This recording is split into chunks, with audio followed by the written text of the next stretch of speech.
akazi. Mama wawe ni umuntu w'agaciro, niwe muntu ugukunda, niwe ubabara akababara, niwe wishima akishima.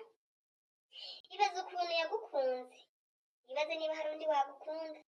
Nta muntu wagukunda nkawe.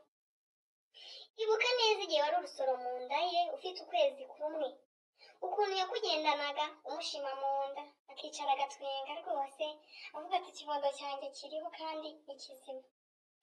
Ibaze ukuntu yajyaga kuryama bikanga, agahindukira ibumoso bikanga, agahindura iburyo bikanga, akicara kugira ngo utengamare mu nda ye.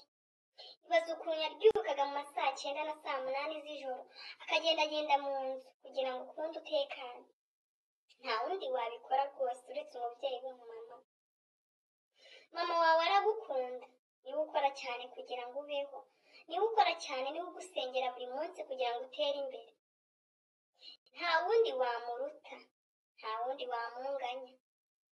Arasenga buri gihe kugira ngo ikibondo cye gikunde gitekane kandi gitere imbere.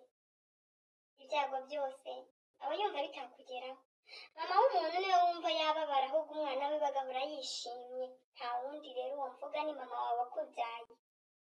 Tekereza ububabare yanyuzemo igihe yajyaga kukubyara, ari ku iseta rimwe na rimwe bakanamubaga, ariko akemera ikibondo cye kikabaho. Hari n'igihe wenda byabaga ngombwa ko bamubaza niba wenda yakemera kubaho we agapfa. Icyo gihe ntabwo yazuyazaga. Gusa Imana yarahabaye iramurinda ku iseta ndetse no kubyara kwawe. Arakubyara rwose, akubyara neza, none ubu muracyari kumwe. Wowe ufite amahirwe yo kuba ufite mama wawe, mukunde rwose umuteteshe kuko nawe yaragutetesheje. Yasitaye ku bwawe, yababaye ku bwawe, yabayeho nabi ku bwawe.